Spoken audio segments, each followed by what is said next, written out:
Asalaamu calaykum waraxmatullaahi wabarakaatu. Dhammaantiin saaxiibayaal soo dhowaada. Waxaa inoo socday conversationkeeni u dhexeeyey A iyo B. Marka waxaan qaadan doonaa conversationkeeni lixaad. Intayna cashirkeena oo gudagelin waxaan kaa codsanaya inaad nagu soo biirtid oo aad ka mid noqotid asxaabta ku xidhan page-ka. Sidoo kale aad barnaamijka like noo saartid si uu gaadho saaxiibo badan. Ku soo dhowaada cashirkeena maanta. A wuxuu leeyahay Where did Ali and Umar go? Where did Ali and Umar go?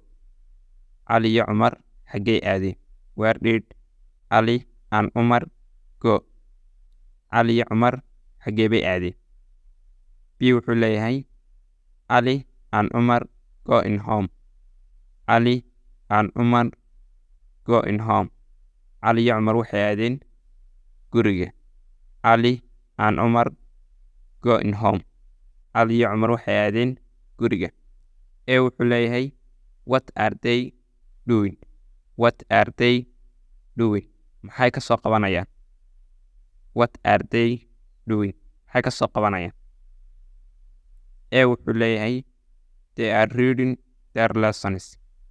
They are reading their lessons. Waxay soo akhriyaan casharadooda. They are reading their lessons. Waxay soo akhriyaan casharadooda. B. A wuxuu leeyahay Where in their house? Where in their house?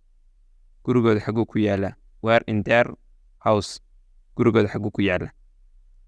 B wuxuu leeyahay It is the corner of the city. It is the corner of the city. Wuxuu ku yaalaa koornaha magaalada.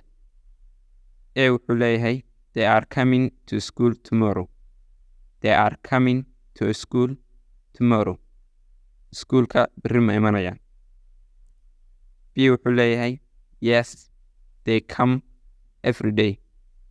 Yes, they come every day. Ha, way yimaadaan maalin kasta. Yes, they come every day. Ha, way yimaadaan maalin kasta. A wuxuu leeyahay Are you in the same school? Are you in the same school? Misku school baad dhigataan.